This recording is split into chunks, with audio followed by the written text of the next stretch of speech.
Assalamualaikum, salam sejahtera, salam UTM Sanjungan Bangsa. Bersama saya Muhammad Akib bin Isa selaku penasihat UTM Student Studio Club di ruangan UTM Student Studio. Jadi untuk episod kali ini kita akan membicarakan topik yang bertajuk OKU dan kesihatan mental pelajar. Jadi secara umumnya dan secara di UTM-nya. Jadi topik yang kita akan membicarakan pada hari ini, kita ada bersama-sama panel jemputan yang akan bersama dengan saya. Ada 3 panel yang daripada berlainan pihak, iaitu yang pertama Dr. Wan Zafidah Wan Nawawi selaku pakar perunding Psikiatri Hospital Permai yang telah berkhidmat lebih 20 tahun. Dan yang kedua, kita ada Encik Khairil Zaidi bin Muhammad Zaki, iaitu staf Seksyen Kemudahan Kebajikan dan Tata Tertib di bawah unit OKU Jabatan Timbalan Naib Chancellor Hal Ehwal Pelajar dan Alumni Universiti Teknologi Malaysia. Dan yang ketiga, kita ada saudara Syed Muhammad bin Syed Hashim selaku pelajar OKU dari Fakulti Pengurusan yang merupakan tahun akhir tahun akhir di Fakulti Pengurusan. Jadi kita mulakan podcast pada hari ini. Saya ada sebuah soalan kepada Syed Muhammad. Boleh terangkan sedikit, kongsikan latar belakang anda dan juga apakah yang anda ingin kongsikan bersama-sama dengan warga UTM yang menonton podcast pada hari ini. Silakan. Okay, terima kasih.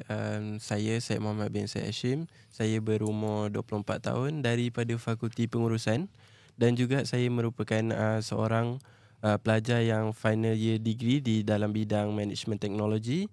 Dan seperti sedia maklum, saya merupakan salah seorang daripada pelajar OKU dari segi fizikal, di mana saya mempunyai masalah dari segi sendi, di mana agak lemah dan juga sukar untuk melakukan pergerakan. Okey, baik. Seterusnya saya menjemput Encik Khairil Zaidi bin Muhammad Zaki untuk menceritakan sedikit latar belakang dan kehadiran Encik pada hari inilah. Assalamualaikum warahmatullahi wabarakatuh. Salam sejahtera buat semuanya. Saya Khairil Zaidi Haji Muhammad Zaki. Saya adalah penolong pegawai tadbir. Saya bertugas di Jabatan Timbalan Naib Chancellor Hal Ehwal Pelajar dan Alumni di bawah Seksyen Kemudahan Kebajikan dan Tata Tertib. Di bawah Seksyen Kebajikan kita ada satu unit OKU dan saya lebih menjaga pelajar-pelajar OKU di kampus UTM Skudai. Okey, terima kasih Encik Khairil. Dan seterusnya Dr. Wan Zafidah Wan Nawawi. Boleh ceritakan sedikit latar belakang dan kehadiran Dr. Wan pada hari ini? Okey, bismillahirrahmanirrahim. Terima kasih kerana pertamanya terima kasihlah atas jemputan kali ini. Saya Dr. Wan Zafidah Wan Nawawi, pakar perunding psikiatri di Hospital Permai Johor Bahru. Dan saya antara selain daripada klinikal yang saya untuk melihat pesakit rutin harian, saya juga adalah train di bawah WHO untuk quality right, maksudnya patient's right lah basically. Dan kita ada modul lah sebenarnya untuk assess patient's rights tu. Memang train for many years lah. And then memang patient's right ni memang salah satu benda yang kami psikiatris ni memang tengok lah sebenarnya. Memang dalam di mana-mana pun sebenarnya bukan patient right untuk pesakit psikiatri sahaja. Setiap hospital tu sendiri memang ada satu facility wide policy patient's right. Nama dia. Mesti ada. Memang ada namanya lah. Mesti ada. Dia untuk pastikan patient tu diberi hak yang betul lah. Okey, baik. Jadi untuk permulaannya saya ingin ucap terima kasihlah kerana ketiga-tiga hadir pada hari ini. Jadi untuk pendedahan kepada warga UTM yang menonton pada hari ini, boleh tak menceritakan sedikit iaitu lebih kepada define kategori, jenis kategori OKU, sebab topik kita pada hari ini adalah OKU dan kesihatan mental pelajar. Apakah jenis-jenis OKU yang kita boleh memberikan pendedahan lah kepada warga UTM dan secara umumnya? Untuk saya jawab ya. Boleh. Okey, di Malaysia ni OKU ni dia adalah, sebelum kita pergi jawab apa itu kat OKU, dia ada singkatan kepada orang kurang upaya. Ada sebahagian atau masyarakat luar sana nak lebih jelas orang kurang orang kelainan upaya. So, at the end of the day is OKU lah. Dia sebenarnya definisi rasmi dalam Akta Orang Kurang Upaya 2008. Maksudnya kita di Malaysia ni ada ada akta sebenarnya. Kita memang kena ikut akta 2008, akta 685. Memang itu yang kita. So maksudnya apa? Maksudnya orang kurang upaya ni kan. Orang kurang upaya ni bila dia mempunyai kekurangan jangka masa panjang secara fizikal, mental, intelektual atau diri. Okey. Selebihnya yang apabila berinteraksi dengan pelbagai halangan lah, yang sebab ada masalah kekurangan ni, dia interaksi tu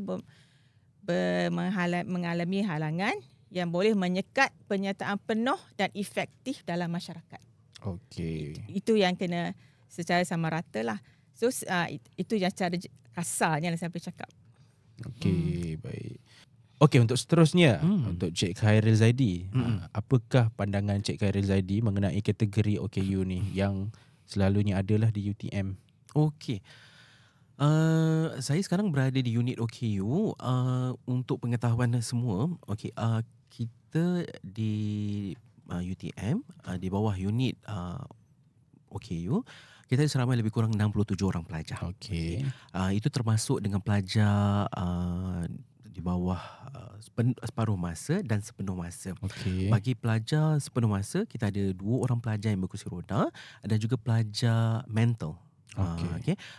Pelajar mental ada berbagai jenis, ada autisme, ada juga masalah pembelajaran, ada juga bipolar dan lain-lain. Ada kategori lah. Ada kategori-kategorinya. Tapi nanti insyaAllah saya akan tanya dengan doktor apa. Ataupun saya terangkan teruslah. Boleh, lebih bagus doktor. Lebih bagus. Kerana kategori OKU di Malaysia ni, Jabatan Kebajikan Masyarakat JKM lah kan, yang dia yang memberi definasi tu pun, akta tu pun di bawah JKM lah, yang mengklasifikasikan OKU ni kepada 7 sebenarnya. Antara kurang upaya penglihatan, buta sepenuhnya atau sebahagian, dia ada kiraan dia lah. Ataupun kurang upaya pendengaran, pekak penuh atau serius, pendengaran yang serius, gangguan serius. Kurang upaya pertuturan, speech problem. Kurang upaya fizikal, macam kehilangan anggota, lumpuh, ataupun yang kita selalu nampak baby yang cerebral palsy tu. Itu fizikal. Itu antara contoh lah. Cerebral palsy tu macam mana doktor? Maaf. Cerebral palsy ni macam baby yang dilahirkan, macam mana saya nak cakap definisi sebenarnya salah kan. Definisi cerebral palsy biasanya berlaku masa baby lah. Masa lahir tu ada masalah kurang oksigen, ada masalah komplikasi masa kelahiran. Biasanya lah. Ataupun ada jaundice yang tinggi, yang macam tu adalah. Okay, dia masa kelahiran baby lah terus berbesar. Kategori kelima ada kurang upaya pembelajaran yang Cik Zaidi cakap, Khairi cakap tadi, macam Down syndrome, autism, dyslexia. Maksudnya dyslexia ni percakapan atau pembacaan lah kan. Atau ada kurang upaya mental yang selalu deal. Antaranya schizophrenia, bipolar, depression, itu yang bawah kategori kurang upaya mental. Last sekali kita berkata kurang upaya pelbagai. Bila ada satu atau dua. Dua OKU tu lah, macam fizikal ada depression. So dia kira pelbagai lah, dapat 2. So itu baik. Yang kategori yang didaftarkan di Malaysia. Yang dapat diukur lah, maksudnya dihadkan ataupun lebih diklarifikasikan supaya dapat jenis-jenis OKU tersebut. Okey, baik, untuk soalan seterusnya saya nak bertanya kepada Said. Apakah pengalaman Said sebagai pelajar di bawah unit OKU sepanjang di UTM lah, sebagai seorang pelajar? Boleh ceritakan sedikit?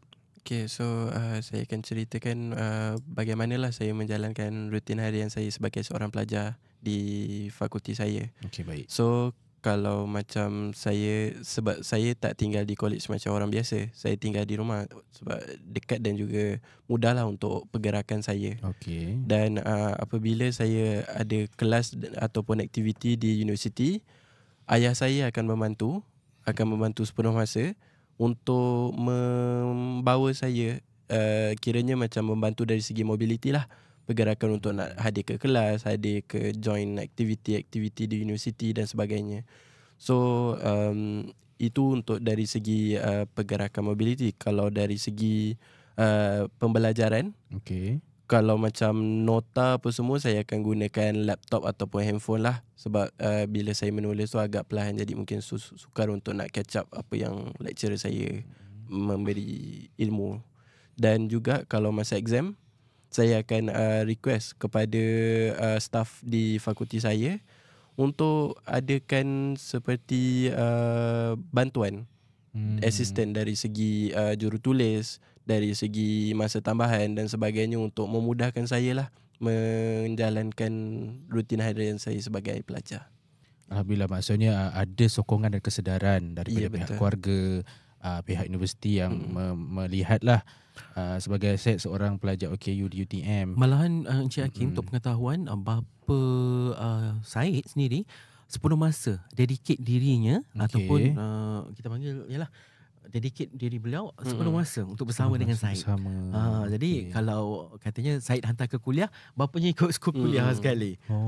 Begitu. Syukur Alhamdulillah. Itu Syukur adalah Alhamdulillah. sokongan yang agak kuat daripada bapanya. Betul.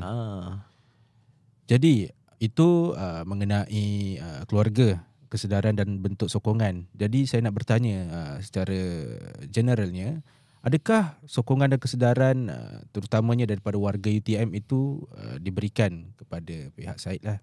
Kawan-kawan, pensyarah dan sebagainya. So kalau dari segi persefahaman antara staff dan juga saya amatlah baik, kerana saya diberi peluang lah untuk mendapatkan asisten-asisten yang saya perlukan. Okay. Sebab benda tu semua berlaku dari segi budi bicara. So kalau tanpa penjelasan yang clear ataupun yang mudah difahami akan menjadi satu isu. Jadi saya memberikan penjelasan yang betul untuk saya mendapatkan asisten dan bantuan yang sepatutnya saya dapat lah. Dan lecturer juga amatlah supportive dan memberi peluang untuk saya menjalankan pembelajaran saya seperti orang lain. Okey, baik, alhamdulillah.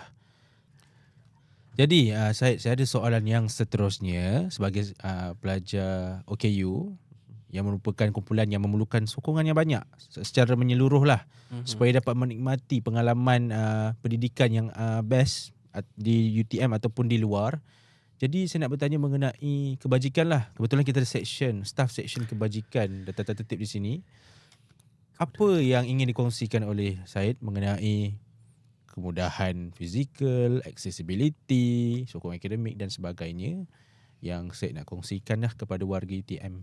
Dan bagi saya dari segi saya akan cerita berkenaan dengan fasiliti lah, sebab itu perkara yang amat kritikal bagi seseorang individu yang mempunyai OKU dari segi fizikal. So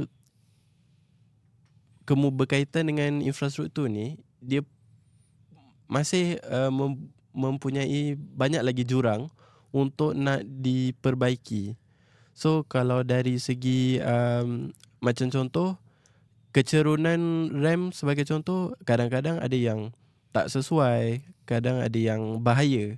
Sebab kadang bila kita tak melakukan ujian untuk orang OKU sendiri menggunakan kali pertama, so kita tak akan tahu sama ada RAM tu sesuai tak untuk orang OKU tu sendiri melakukan dengan seorang. Maksudnya tanpa perlukan bantuan. So benda tu yang patutnya ditekankan lah untuk di masa akan datang orang OKU ni tak perlu menghadapi kekangan-kekangan yang sepatutnya tak perlu dihadapi lah pada zaman sekarang ni. Okey, baik. Jadi penjelasan tu jelaslah sebagai seorang pelajar ataupun yang merasai sendiri infrastruktur itu. Jadi apakah cadangan yang boleh dikongsikan oleh Syed?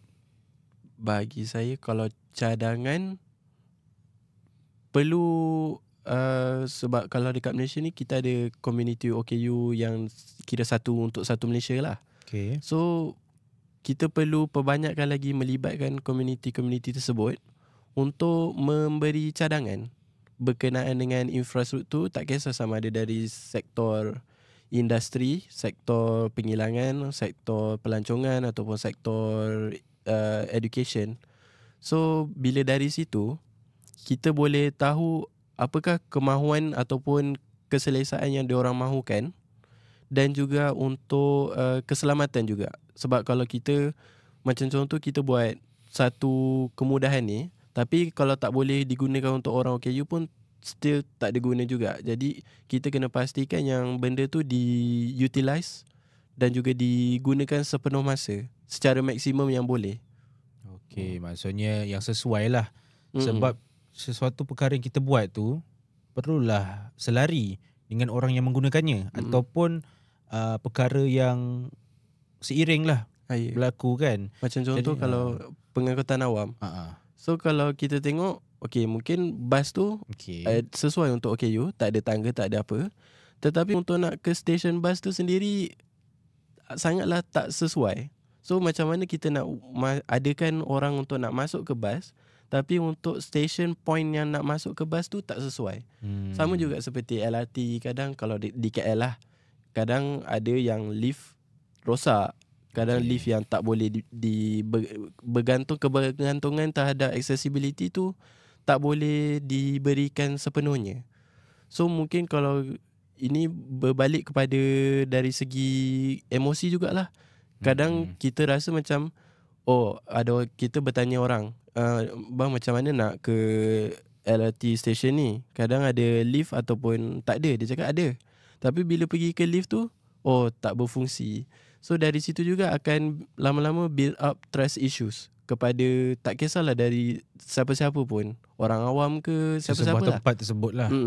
Jadi trust issues tu akan berpanjangan kepada semua benda. Jadi bila kita nak buat sesuatu tu pun akan fikir dulu, ada ke accessibility ni berfungsi ke? Itu yang paling utama lah untuk bagi orang OKU secara fizikal ni. Ya, perlu rujuk lah, betul.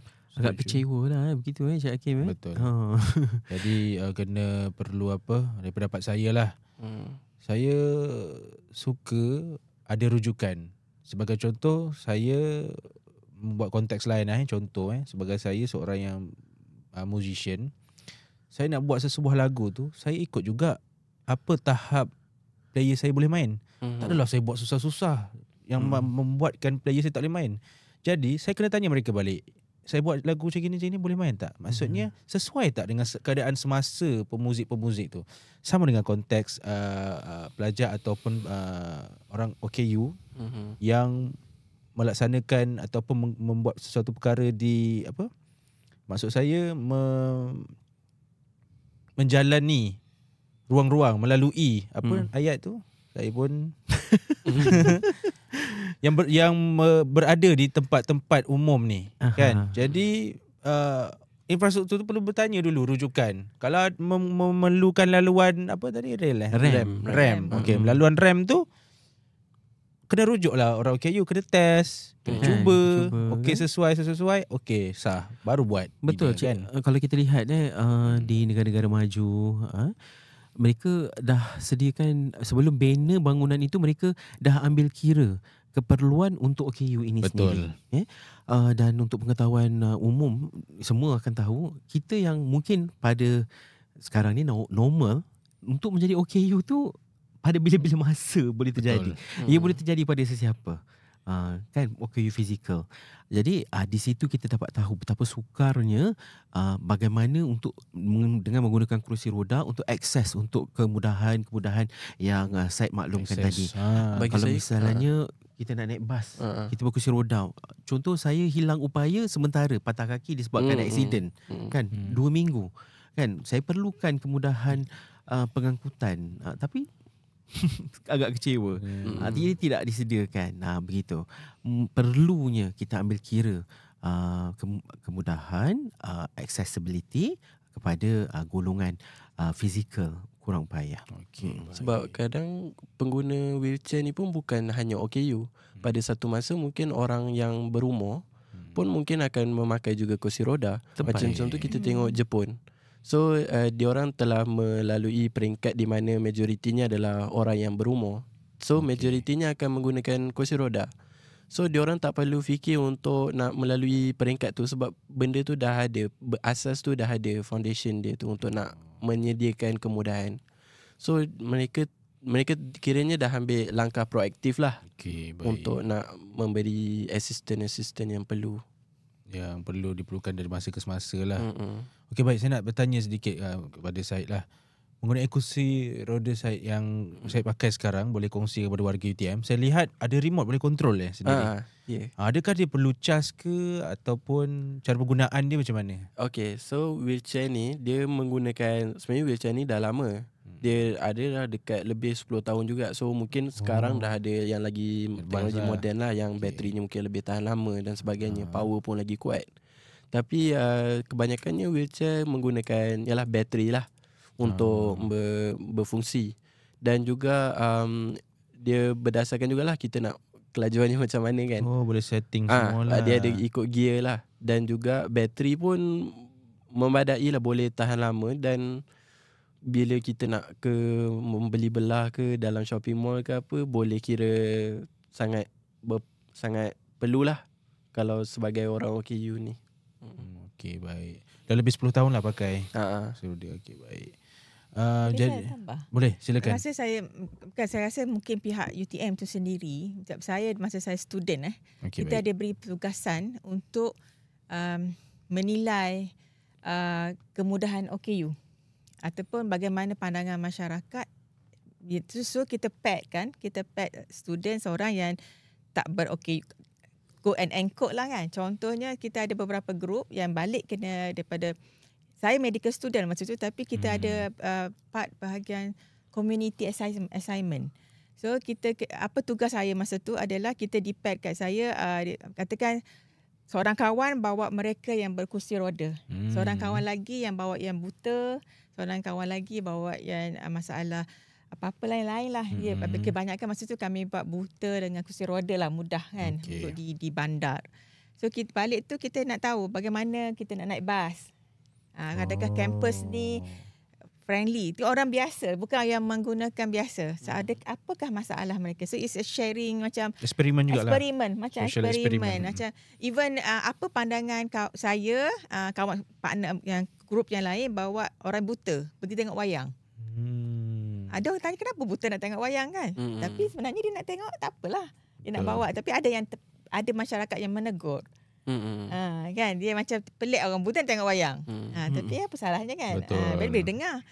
Tu assignment tu saya rasa mungkin UTM ni boleh ambil sebagai inisiatif lah, sebagai kita tahu macam betul ke saya mengalami masalah tu. Kan macam tu lah untuk dari saya. situ banyak perkara-perkara yang terungkai daripada eksperimen tu. Betul, eksperimen tu UTM sendiri buat. Buat senario lah kan, daripada sini nak naik bas UTM, nak pergi ke library, apa masalah. Terus doktor student sini dulu? Tak, saya tak sini. Saya di negara seberang. Okey, baik. Maksud saya benda tu saya boleh UTM yang menonton ni ambil boleh ambil inisiatif aktiviti tu lah. Sebagai tu dan kita bolehlah menambah baikkan infrastruktur yang ada. Kita bercakap pasal fizikal lah dulu kan. Itu bagus saya. Okay, faham. Baik. Saya juga nak highlight kalau macam contoh luar negara. Sekarang dah banyak orang macam kita tengok channel-channel TV pun, bukan setakat berita, kadang movie pun dah ada orang yang buat sign language. Kadang di wayang pun orang ada buat sign language. Tengok bola pun ada orang yang macam dekat stadium ada yang pakai earphone. Mungkin dia ada OKU penglihatan lah. Dia pakai earphone, headphone yang memang disediakan oleh stadium, akan dia macam ada pengulas dia sendiri untuk nak describe apa yang tengah berlaku dekat stadium. So perkara-perkara tu yang detail tu pun boleh diketengahkan lah untuk akan datang. Aktiviti pelajar pun boleh. Katakan nak pergi ke kafe kan, betul ke kafe tu boleh. Check kan. Mula dengar apa-apa kan. Saya. So ni kena eksperimen try dulu, dan kita berkonklusi tu. Baikkan daripada situlah. Betul. Kita tak the accessibility. Ada accessibility. Apa-apalah. Banyak benda yang boleh belajar daripada tak payah jauh pun, daripada negara seberang pun dah boleh kita mengambil note lah untuk nak upgrade apa yang perlu, mana kekurangan kita menambah baik dan sebagainya. Okey, baik. Jadi, seterusnya saya nak bertanya kepada Dr. Wan Zafida. yang tadi mengenai OKU kan. Jadi seterusnya saya nak bertanya mengenai kesihatan mental. Jadi sepanjang lebih 20 tahun Dr. Wan Safidah menjadi sebagai seorang pakar perunding, ada tak perkara yang nak dikongsikan sepanjang khidmat doktor untuk kepada warga UTM sebagai pendedahan lah? Okay. Dia ada dua, kesihatan mental dan penyakit mental. Betul. So saya lebih kepada penyakit mental. Kesihatan mental ni macam kita bicarakan kesihatan jantung. Sebelum sakit jantung, kita jaga jantung kita. So untuk saya pula, kita harap semua orang aware pasal kesihatan mental lah. Kesihatan mental ni sebelum je sakit mental kan. Penyakit mental dengan kesihatan mental tu berbeza. Oh, dia sebelum dan selepas. Maksudnya macam ni, bila kesihatan mental tu kita belum lagi dikatakan ada penyakit. Mungkin stres sikit, mungkin menangis lebih sikit, mungkin tak macam tu. Dia tapi semua orang boleh menangis, bukan sakit mental kan. Tapi bila menangis tu lama dan mengganggu fungsi-fungsi seorang itu, macam tak boleh belajar kan, tak boleh bekerja, dia jadilah penyakit mental. Itu beza dulu. Okay, so bila kata Encik Hakim nak tanya saya pasal pengalaman yang tadi. Betul. Pengalaman, kita cerita yang positif lah kan. Pengalaman bagi saya sebenarnya penyakit mental ni macam penyakit yang lain juga. Yang sepatutnya boleh sembuh dan boleh dirawat sebenarnya. Boleh dirawat. Boleh dirawat. Boleh, bukan kata punishment ke denda ke, tak ada lah. Dia boleh dirawat. Dia macam seseorang mendapat penyakit kencing manis. Dia boleh dirawat kan. Dia sebuah sakit lah. Okay, bila dia rawatan tu sesuai, setuju, stabil, dia tak ada macam orang normal lah. Kalau di klinik saya tu ramai yang kelihatan normal, bukan macam orang biasa tapi memerlukan konsultasi psikiatri, itu saja. Itu yang kadang-kadang disalah anggap sakit mental tu dah last kan. Sebenarnya dia boleh dirawat. Dia dirawat. Dia tak ada magic pun lah. Semua doktor boleh rawat. Cuma bagi saya pandangan masyarakat tu lah atau keluarga macam saya, alhamdulillah saya ada sokongan. Pesakit saya pun perlukan sokongan. Betul. Sokongan tu dari semua. Kita macam daripada dalam rumah kena faham lah apa itu tanda-tanda penyakit mental, ataupun seseorang tu mengalami kesihatan mental. Itu untuk saya dulu. Ataupun dan sokongan keluarga, sokongan tempat kerja, sokongan masyarakat. Tak boleh sisihkan dia kalau pergi sembahyang Jumaat. Dia kena samalah. Kena bersama teman lah. Dia kena kita panggil social inclusion. Social inclusion. Tak boleh sisihkan dia. Sama.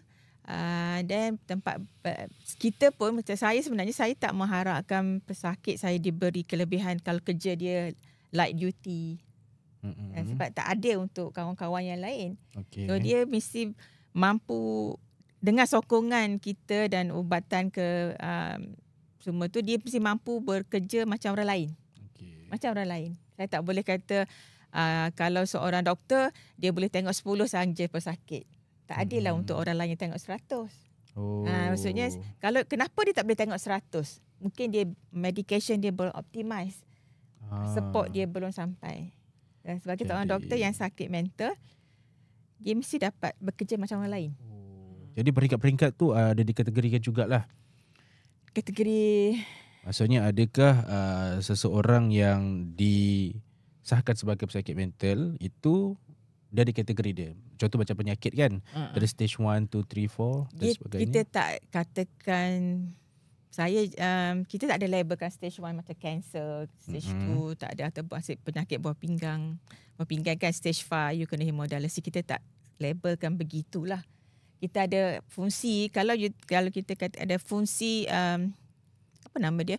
Kefungsian. Kita ada scale dia. Scale. Ada skala yang kita analyse apa yang dia boleh buat dan tak boleh buat.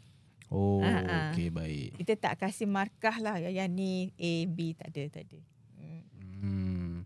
Okey doktor, jadi saya berdasarkan jawapan doktor, saya ada sedikit lagi pertanyaan yang saya curious lah mengenai pesakit mental ini. Apakah seseorang itu, lebih-lebih lagi pada warga UTM lah yang menonton ni, macam mana mereka nak tahu mereka ada pesakit mental? Adakah daripada orang sekeliling, faktor-faktor tu adakah justifikasinya tu daripada orang sekeliling yang memaklumkan, atau sendiri tu rasa dia layak disahkan pesakit mental? Okey, pertama tadilah balik kepada kesihatan mental. Macam mana kita tahu kita ada demam? Okey. Mesti kita rasa panas kan, demam, temperature. So kalau kesihatan mental, mungkin hari ni kenapa aku tak boleh tidur? Itu kita talking about kesihatan mental dulu bukan penyakit mental. Mungkin tak dapat tidur, kita banyak berfikir, kita banyak rasa overwhelmed, maksudnya tertekan dengan kerja kita. Itu tanda-tanda awal lah kita ada masalah kesihatan mental. Bukan penyakit mental lagi, masalah kesihatan. Macam simptom. Simptom tu yang saya rasa ramai antara kita tak nak belajar ataupun tak nak acknowledge tu. Okey. Macam tiba-tiba cepat marah. Mungkin ada kawan kata, kenapa kau cepat sekarang orang Gen Z cakap ni cepat sas ke, cepat nak marah ke, bukan apa nama Gen Z sekarang. Dia macam-macam temah tu lah kan. Temah yang rasa macam kenapa kau tiba-tiba macam tu kan. Sebenarnya emo macam tu. Emo je kau ni. Mungkin itu. Koyak betul. Koyak. Apa kau ni koyak je kan. Betul-betul saya pun tak nak kena cari perkataan tu. So kenapa selalu macam tu? Mungkin kita tak tahu macam ada isu, dia ada ada masalah dengan keluarga atau boyfriend, girlfriend kan, ataupun betul kerja. So benda tu belum lagi dikata, benda tu yang kena pasti dulu. Dia belum ada penyakit mental lagi. Penyakit mental ni bila benda ni berpanjangan. Katakan rasa sedih tu, kalau untuk depression lebih pada 2 minggu. Sedih yang berpanjangan 2 minggu yang mengganggu fungsi kita sebagai seorang pelajar, seorang pekerja, sebagai suami, sebagai isteri, sebagai pekerja tadi itulah fungsi. Maksudnya dulu boleh deadline boleh siap. Sekarang deadline tak boleh habis. Mungkin pensyarah-pensyarah di UTM ni perlu kena pastilah yang dulu mungkin CGPA dia 4 flat. Kenapa semester ni dapat 3? Mula-mula 3, okey lagi, tak perasan lagi. Mungkin semester depan 2 dah. So masa tu sebagai penasihat akademik ke pensyarah, dia kena alert benda tu. Kenapa budak ni dulu 4, sekarang dah 3. Jauh kan? Bagi saya jauh tu. Kena cari sebab. Kena terus bertanya. Betul, sebab maksudnya yang datang tempat saya tu, yang datang memohon bantuan, menyerah diri, memberi, nak dapatkan bantuan tu, bila kita tanya CGPA ni. Budak yang 9A+, dulu 4 flat, dah nampak sebenarnya dalam setahun, dalam 2 tahun. Tapi dia kata tak ada orang tegur dia. Tak ada orang bertanya kenapa penurunan tu. Which is saya rasa agak lewat lah. Betul. Sebab dah berlaku kan. Ada juga pelajar doktor di bawah jagaan saya. Ya, sebelum ni beliau adalah pelajar yang cemerlang. Cukup cemerlang. Kemudian berlaku sesuatu menyebabkan dia hilang tumpuan belajar. Okey, dirujuk ke permai dan dikategorikan sebagai bipolar. Bipolar lah. Maafkan saya. Bipolar. Bagaimana perkara tu boleh berlaku, doktor? Sedangkan dia perform, dia ada dapat beasiswa tajaan RM10,000 beasiswanya setahun. Kemudian tiba-tiba dia berubah. Sehingga kan dia memikirkan untuk terjun bangunan. Okey, itu Cik Khairi memberi simptom dah kan tu. Sebenarnya penyakit tu, semua orang, apa-apa penyakit yang ada dalam textbook saya tu, bukan sakit kesihatan mental sahaja. Okey. Dia ada risiko dia. Maksudnya kita panggil biopsychosocial factors. Biologi dia mungkin untuk sakit mental ni ada genetik dalam family history. Kita tak pernah nak tanya kawan kita pun kan. Ya, betul. So genetik tu ada dulu. Seseorang yang keluarga ada sakit mental, contohnya depression, dia akan tinggilah risiko dia untuk dapat depression kalau mak dia dah pernah ada. Satu itu maksudnya genetik punya. Psychosocial, social ni sokongan ataupun ada life event, life event macam kematian. Naik pangkat pun boleh, stres. Boleh, dia bukan naik pangkat tak, lagi banyak responsible kan. Betul. Naik pangkat. So itu pun boleh. Psycho tu dia punya internal lah, bagaimana dia melihat dunia ni. Macam mana melihat dunia ni? Macam mana kita kena marah sikit dah koyak ke. Betul. Dan koyak tu panjang pula tu. Ha. Bukannya hari tu je kan. Ada orang sekali marah, okey lah, it's okay. Ada orang tak boleh. Betul. Itu dia punya internal. So dia biopsychosocial tu. Of course satu lagi yang kita lupa, sakit mental ni banyak berlaku masa kita tengah produktif. Sebab masa ni maksud saya Kita berada di kemuncak tu. itulah kemudian masa kita tengah seorang tu produktif saya panggil, macam umur 17, 18 masuk U dan awal kerja. Itu memang umur memang itu yang ditekankan. Memang Peak. itu memang itu yang peak. So betul lah malu memang budak excellent kan. Lepas tu ada penyakit tu. Kenapa tu saya tak ada jawab lah sebab mungkin dia je. Sebenarnya tak perlu ada pun. Kita tak perlu ada faktor pun. Sebenarnya kita ada satu lagi yang itulah God willing dah kan.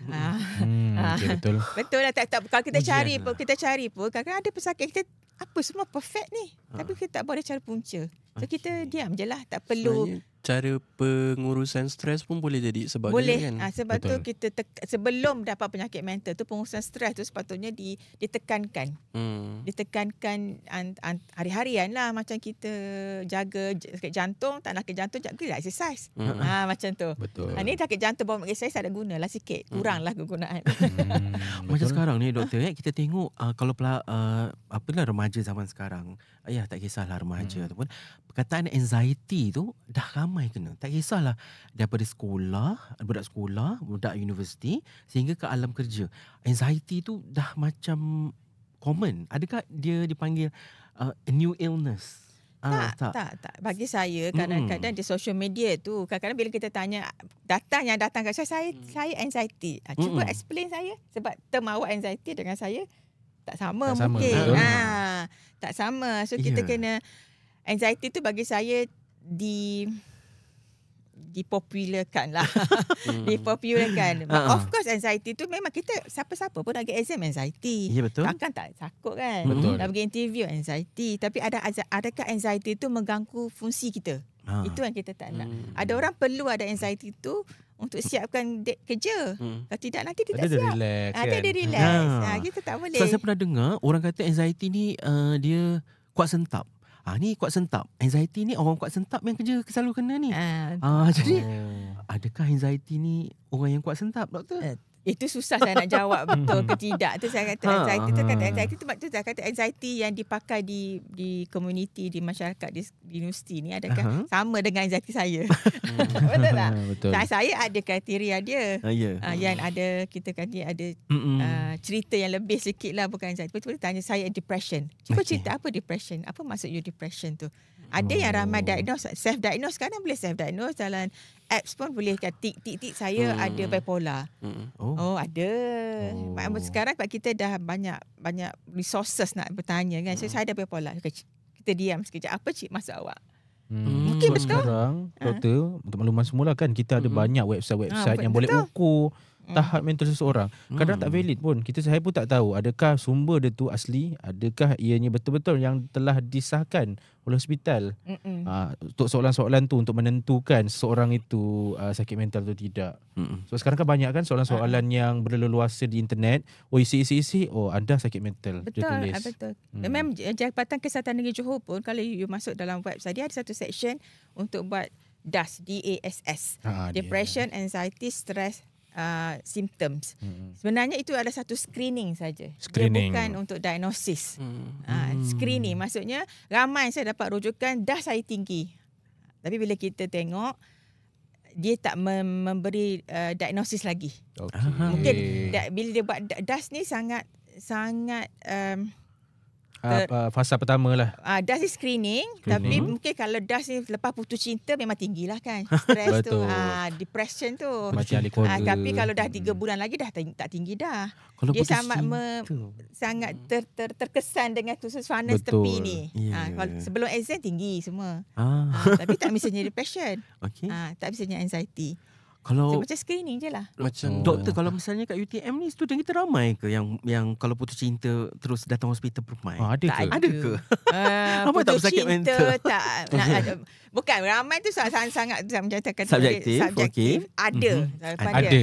Kalau Ada. dalam medical saya tak boleh cakap tak ada. Dia mesti ada ya, grey area ada.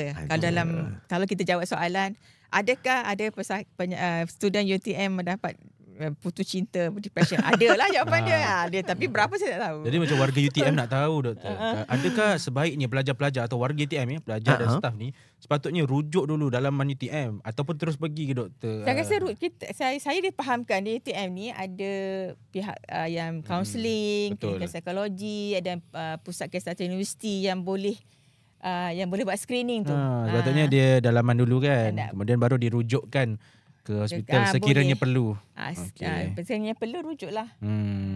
Kita terima. Macam doktor, saya nak tanya, tadi doktor kata ada website-website yang boleh tentukan sama ada kita ada sakit mental ataupun tidak. Dia bukan ada sakit mental, ada screening saja. Screening. So kalau katakan sebab sekarang kan zaman AI, orang boleh tanya adakah saya ni mempunyai simptom-simptom dalam certain sakit kesihatan mental ni lah. So adakah AI tu boleh juga diguna pakai sebagai alat sokongan untuk saya rasa AI tu akan jawab. Saya persoalan ni pernah ada ditimbulkan. Saya rasa dia akan jawab kat bawah, sila mendapat konsultasi. AI tu pandai juga.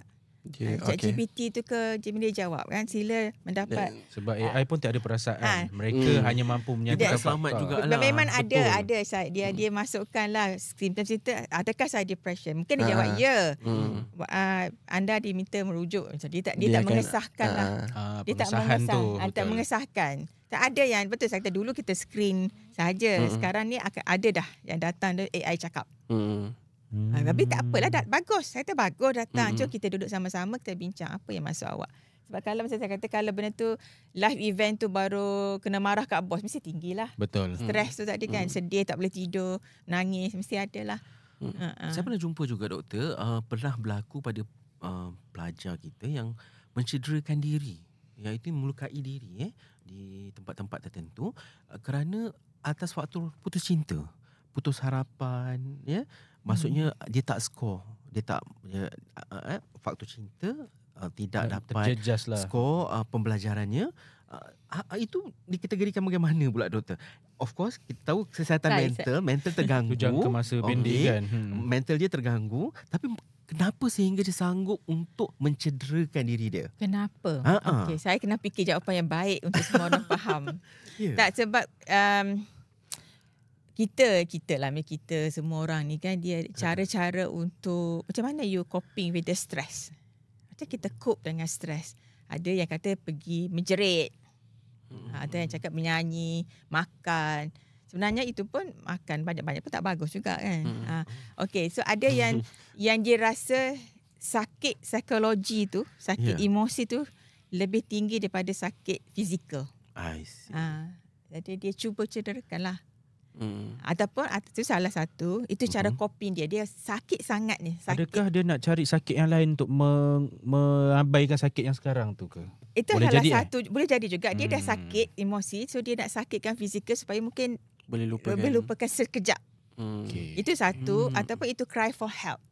Nak tunjuk orang yang nak tunjuk yang aku ada masalah. Cuba tolong aku. Tolong aku.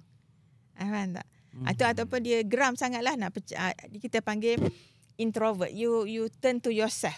You cederakan diri. Ada orang kalau extrovert, dia pecahkanlah barang. Kenapa nak cederakan diri? Kan? Ada banyak cara. Banyak cara bagaimana you cope with the stress. So saya tak boleh nak kata kenapa putus cinta je nak tak mesti putus cinta lah. Jadi untuk warga UTM nak tahu, doktor, apakah cara yang terbaik lah ataupun apakah kaedah-kaedah yang dilaksanakan oleh Hospital Permai terhadap perkara-perkara yang begini?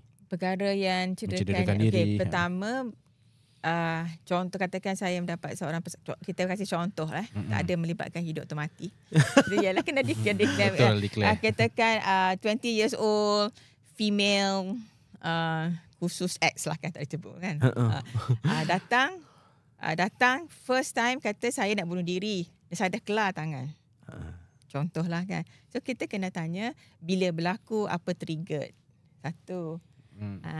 Itu kita kena nilai apa yang menyebabkan, tapi kita mula tahniah lah dia datang.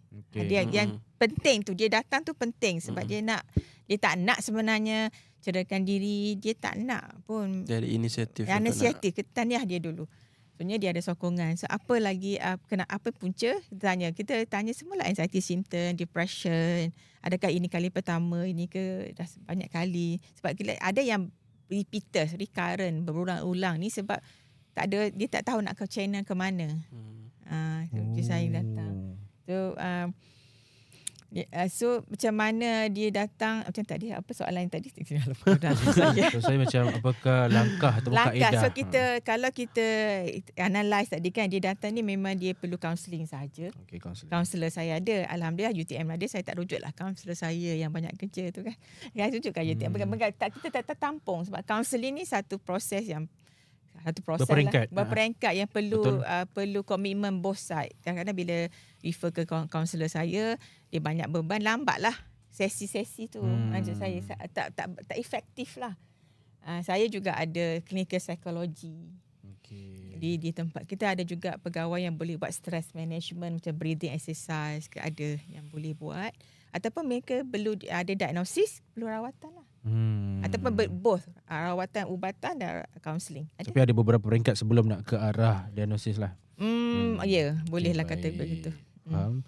Jadi seterusnya saya ada soalan. Disebabkan saya di bawah bahagian aktiviti dan pembangunan pelajar, mewakili lah BAPP. Saya nak bertanya kepada Syed, sebagai seorang pelajar OKU, apakah aktiviti ataupun program yang saya rasa patut diadakan UTM ini yang boleh warga UTM lihat, dan mungkin pada masa akan datang banyak program-program aktiviti yang diharapkan tu berlangsung pada masa akan datang. Bagi saya perlu fokuskan kepada, kalau ini nak dari segi OKU ataupun maksudnya apa yang pelajar OKU harapkan. Mungkin saya mewakili pelajar-pelajar OKU yang lain. Apakah program ataupun aktiviti yang boleh diketengahkan yang dari tim unit OKU harapkan supaya aktiviti itu diperbanyakkan di UTM? Bagi saya perlu banyakkan lagi aktiviti-aktiviti yang memberi pendedahan kepada orang awam. So tak kisah sama ada orang luar warga UTM ataupun warga UTM sendiri, untuk memahami bantuan-bantuan ataupun keperluan-keperluan yang diperlukan lah untuk orang OKU, tak kisah sama ada dari segi fizikal ataupun mental. So dari situ bila kita dapat reach ataupun dapat sampaikan kita punya information ni kepada orang luar, jadi komuniti OKU ni akan lebih selesa untuk bersama-sama dengan orang seperti orang lain. Jadi tidak berlaku sama ada kepinggiran ataupun disisihkan daripada orang lain dan sebagainya lah. Maksudnya lebih pada aktiviti pendedahan lah. Okey, baik. Ia melibatkan komuniti dan juga awareness lah. Apa kita perlu mendidik masyarakat kita, bukan sekadar warga kampus tetapi secara keseluruhan. Bagaimana OKU mahu dibawa ke tengah, bagaimana OKU ingin dilayan ataupun diberi bantuan, apa keperluan-keperluan mereka lah. Saya ada juga, saya ingin berkongsi sedikit pengalaman. Saya pernah menjaga pelajar autisma. Autisma ni walaupun dia autisma tapi dia mild autisma, yang tidak yang kritikal. Untuk melihatkan keadaan dia tu autisma, dia tidak fokus, dia tidak boleh, apabila berbicara dia tidak fokus untuk melihat ke mata. Dia akan bercakap, Abang Khairil begini. Okey. Jadi saya bawa pergi keluar dan bantu dia untuk beli barang waktu tu. Jadi dengan keadaan begitu goyang-goyang, orang memandang, mata-mata memandang, masyarakat memandang, and then saya tak suka begitu. Jadi saya cakap, ini pelajar OKU saya, kami datang sini nak beli calculator. Tetapi apa yang terjadi, saya dimarah oleh pelajar tu. Kenapa? Kenapa dia tak suka dia dikenali sebagai OKU? Abang Khairil, kenapa nak cakap saya OKU? Oh, dia lebih prefer jangan cakap. Jangan cakap. Okey. Dia cakap, oh maaf abang tak perasan benda ni. Jadi apa yang saya ambil sebagai langkah seterusnya, ialah apabila masyarakat kita akan memandang-mandang, itu normal. Betul, normal. Itu normal kan bagi kita memandang, kenapa kan, tertanya-tanya. Jadi saya hanya perlu signal mata je dan angguk. Gitu saja. Itu sudah memadai agar mereka faham dan mengharapkan. So kita bagaimana perlunya di masa hadapan untuk memberitahu, memaklumkan kepada masyarakat. Kita bukan sahaja tinggal dalam masyarakat begini, kita ada juga komuniti OKU. Itulah. Dan 2 kali saya terjadi sebenarnya. Ada seorang lagi pelajar autisma juga, seorang pelajar berbangsa Cina. Waktu itu saya introducekan dia juga. Okay, ini adalah pelajar OKU saya.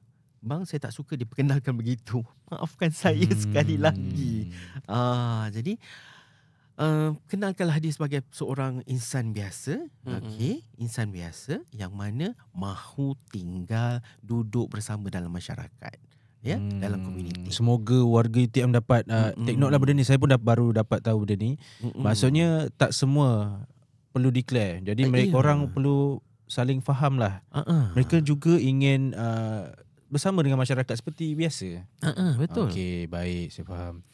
Okey, jadi masa pun dah nak suntuk, dah nak tidak mengizinkan. Jadi seterusnya saya nak bertanya kepada tiga panel lah.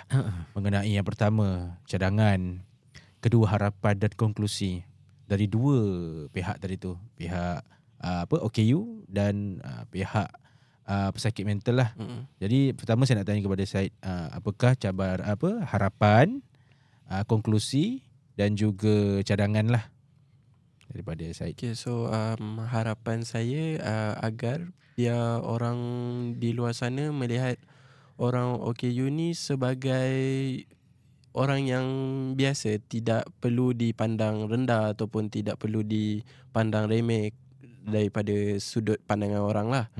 Dan bagi saya perlu perkara-perkara tersebut untuk nak mulakan dari segi persepsi adalah untuk dimulakan daripada kecil lagi. So mungkin boleh dilakukan dari peringkat sekolah dan sebagainya untuk memberi pendedahan kepada orang awam, di mana orang golongan istimewa ni ingin hidup secara normal, tetapi ya Tuhan telah tetapkan kondisinya. Jadi kita tiada pilihan. Tetapi kalau dari segi persepsi tu mungkin boleh diubah kepada seperti cara yang saya cakap tadi lah, untuk melihat orang golongan istimewa ni seperti orang yang biasa. Okey, baik. Terima kasih saudara Syed. Seterusnya Encik Khairil. Okey. Saya lebih banyak untuk sentuhkan tentang pelajar ataupun warga kampus yang mengalami masalah mental. Ataupun yang dikategorikan sebagai mental. Mereka tidak nampak daripada segi fizikal. Tetapi kita macam mana doktor kita nak bantu pelajar-pelajar yang kalau misalnya ada masalah mental ini, sebab mereka, saya rasa perlu ada satu sedikit bukan layanan lah, kita panggil macam mana perhatian khusus untuk mereka ni. Sebab mereka tak nampak daripada segi fizikal.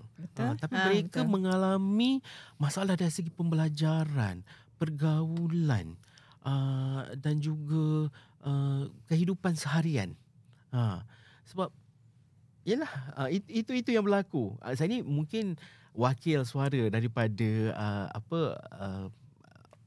pesakit-pesakit mental, pelajar-pelajar kita.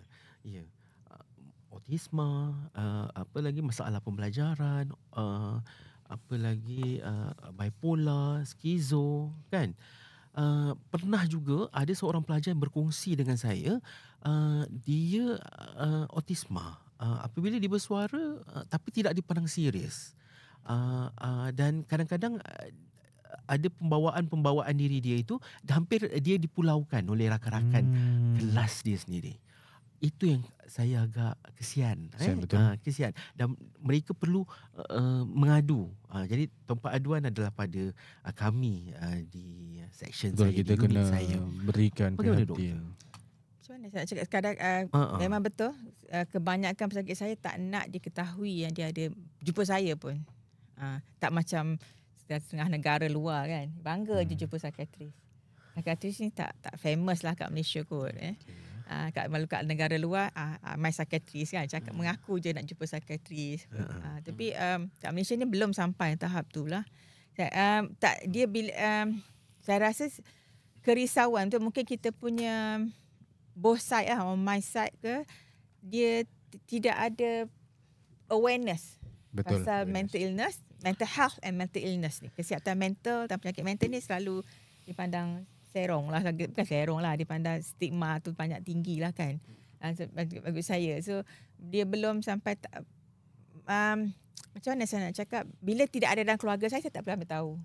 Okay. Tapi bila dah ada anak ataupun isteri atau suami yang sakit, dia cuba nak belajar lah, cuba balik. Tapi memang bagaimana nak berinteraksi dengan mereka yang dikatakan ada schizophrenia dan bipolar tu, itu kadang-kadang perlu di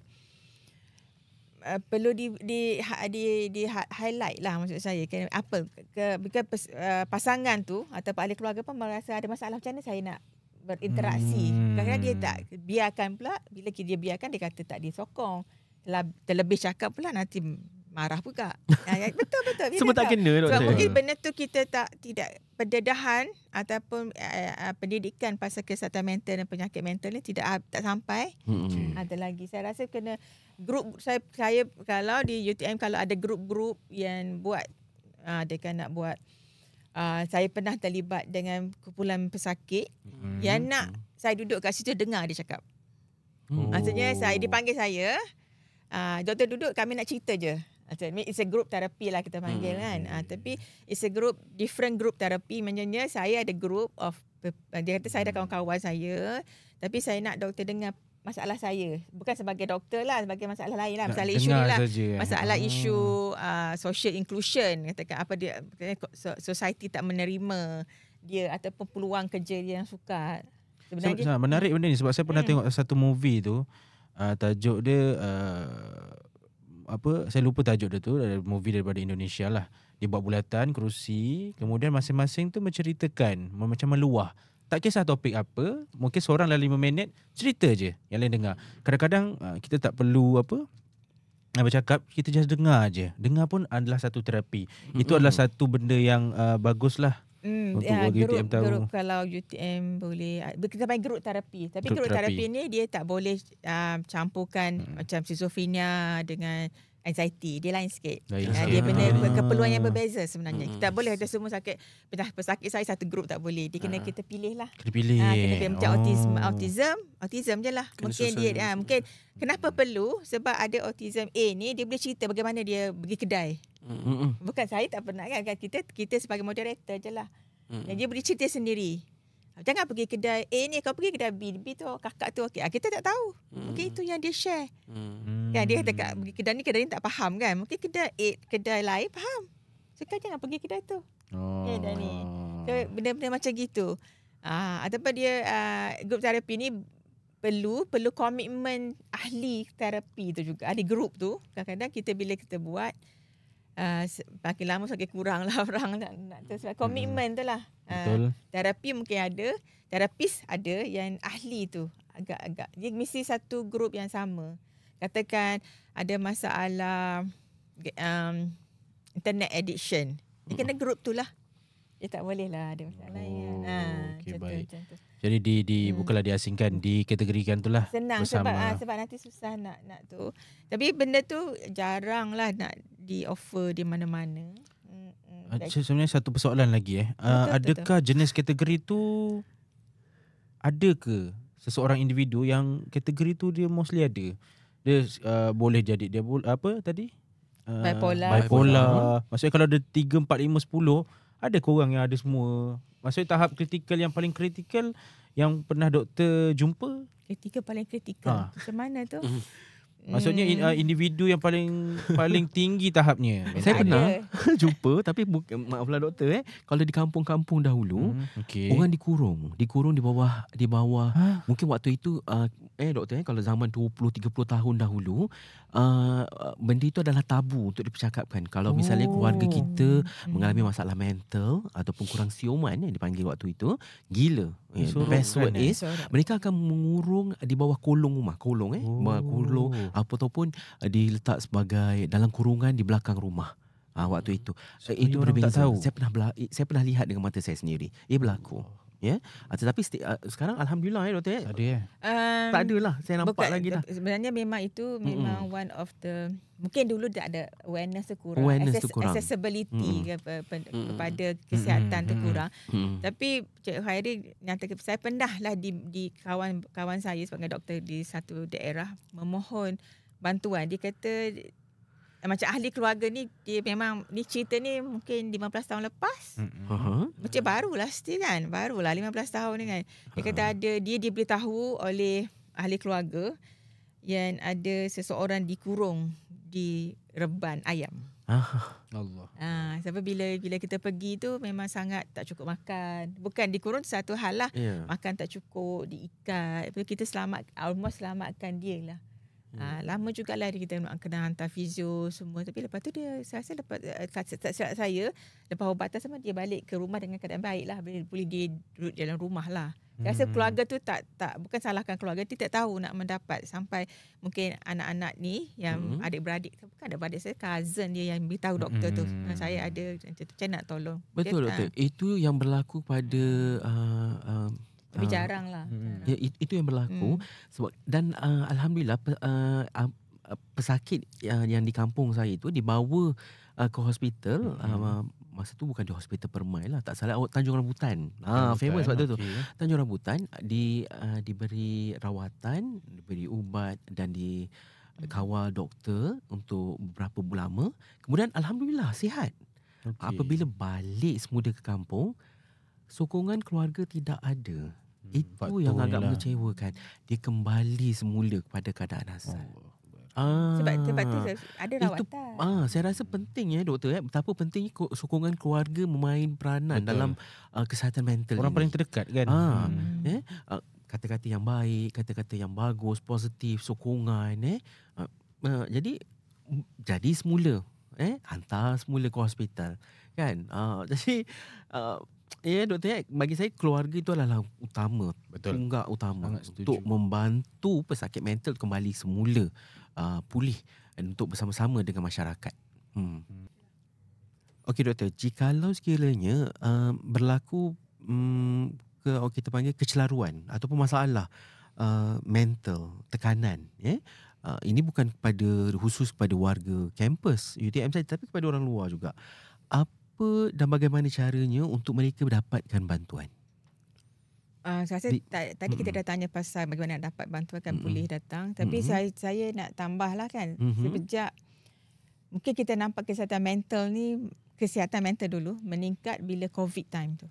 Bila COVID tu kan. Banyak orang nak bercerita, nak bercakap. Untuk Kementerian Kesihatan sendiri, dia ada talian HEAL, HEAL. Dia bawah Pusat Kecemerlangan Kesihatan Mental Health lah, NCHEM. Kesihatan Mental Kebangsaan talian, nama dia talian Krisis Kesihatan Mental Kebangsaan, talian HEAL, HEAL 15555.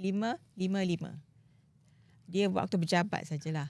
Dia berjabat. Sebenarnya waktu operasi 8 hingga 12 malam, lebih kurang, bukan 24 hours. Itu yang KKM sediakan. Tapi ada juga NGO-NGO lain. Kalau selalu dengar Befrienders. Kalau kita Google Befrienders, dia ada di setiap negeri ada. Ada yang negeri yang 24 hours. Macam Kuala Lumpur, Penang 24 hours. Ada negeri yang waktu berjabat ataupun lepas waktu berjabat lah, sebab mereka adalah volunteers. Volunteers. Boleh Google lah, nombor tu berbeza, dia landline. So kerajaan dah beri landline ni free. Bila you telefon free, dia macam toll free. Tapi dia guna landline. Tak perlu bayar lah. Kena Google. So saya pernah terlibat dengan grup ni di Johor. Dan saya offer servis yang sama dekat PKU lah. Befrienders volunteers ni dia mendengar, menerima telefon tapi dia tak ada tempat nak bertanya. Nak bertanya. Saya dengan pengarah saya yang lepas, kita kasih satu slot, dia nak bawa kes. Apa dia perlu cakap. Dia bukan nak refer. Dia apa saya perlu cakap bila mereka bercakap begini. Macam tu. Sebenarnya ada memang evidence based lah. Bila kita ada masalah, katakan nak cederakan diri, nak bunuh diri, terus terang saya cakap, bila kita bercakap dengan orang, kita berhenti ke niat tu. Itu penting. Macamnya consult over the phone je. Jadi kita perlu ada orang. Biasanya kerja dia ni malam kan, tak ada nak jumpa doktor cari saya, tak boleh kan. So dia kasih nombor. Dia memang befrienders, memang bawa kes, kita bincang. Cuma bila dia jumpa dia oral. Call telefon je. Telefon. So dia telefon, ada pesakit saya menggunakan, dia rasa selesa. Dia bila telefon tu dia tak satu kaunselor. Dia boleh setiap kali telefon tu boleh tukar-tukar lah. Sebab dia tak tahu siapa dia. Dia hanya anonymous. Okay. Anonymous. Ini umpama macam tempat panggil curahan hati. Boleh. Curhat lah doktor. Kalau dia ada masa jugalah maksimum, sebab dia tak boleh terima berjam-jam lah. Bercakap kan, dia mungkin start call. Saya tengok last kali pesakit saya cakap, last call every 20 minit. Nanti kena call balik. Sebab giliran ramai mungkin dia tak nak. Dia kan automatic terus termati ke macam mana yang call tu? Call lain-lain tu, kata tadi Hakim tu, dia orang ada pegawai yang menjawab lah. Kaunselor terus. Okay. Boleh cubalah. Daripada satu nombor tu mungkin dia ada talian kepada ramai lah yang pendengar. Ataupun cuba hail ni. Saya pun terus ada yang cuba, ada yang kata okey, ada yang tak rasa tak selesa. Kita terus saya kata befrienders ni sebanyak, mungkin dia tak selesa dengan Johor, cuba call Kuala Lumpur, Penang. Dia tak kisahlah. Dia tak kisah. Dia lain-lain. Dia mereka yang berbeza. Befrienders doktor. Befrienders. Itu salah satu yang dua yang biasa yang kita promote lah. Dia yang ni bagus juga. Macam talian Heal lah dia panggil. Ada dua lah, Heal dengan Befrienders ada ni. Kalau kita Google banyak lagi. Tapi yang ni yang saya selalu berurusan lah. Befriended group tu memang dia nak belajar. Support. Saya cakap juga dengan KU kat sini. Katakan kita nak session macam ni kan. Dia jumpa student, staff. Tapi di mana dia nak tanya. So kita boleh buat session juga. Online ke apa. Bukan nak merefer. What's next macam tu. Macam tu. What next. What's next kan. Kalau saya call lah doktor. Mata tu saya tengah serabut kepala. Sehingga memikirkan sesuatu yang di luar normal fikiran. Okay. Jadi I want to jump. Okay. So apa? Cuba telefon sekarang. Mereka pun ada kursus dia. Ada SOP mereka dia pun ada lah. modul dia. Cara jawab. Cubalah telefon. Sekarang. Kita tak tahu kan. Cara dia menjawab. Itu individu juga kan. Individu jugalah. Tapi dia ada kursus lah. Dia memang minta training juga. Dia bukan dia qualified counselor dia panggil. Dia bukan suka-suka pergi anyone can go in. Dia ada training lah. Dia ada training, betul. Cara menjawab, cara confidentiality, tak boleh cerita macam tu lah. Ada kualifikasi. Ada.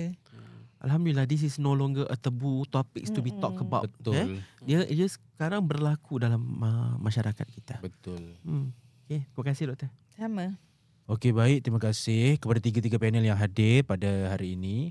Jadi, untuk mendapatkan lagi banyak info mengenai topik-topik yang lebih hangat, macam-macam topik yang kita sediakan ya. Jadi boleh like, komen, subscribe di YouTube UTM Student Studio. Dan sekiranya ada lagi topik-topik yang menarik pada masa akan datang, bolehlah menonton bersama-sama. Jadi saya selaku Muhammad Hakim bin Isa, penasihat UTM Student Studio Club di UTM Studio mengucapkan terima kasih dan jumpa lagi di episod yang akan datang. Assalamualaikum.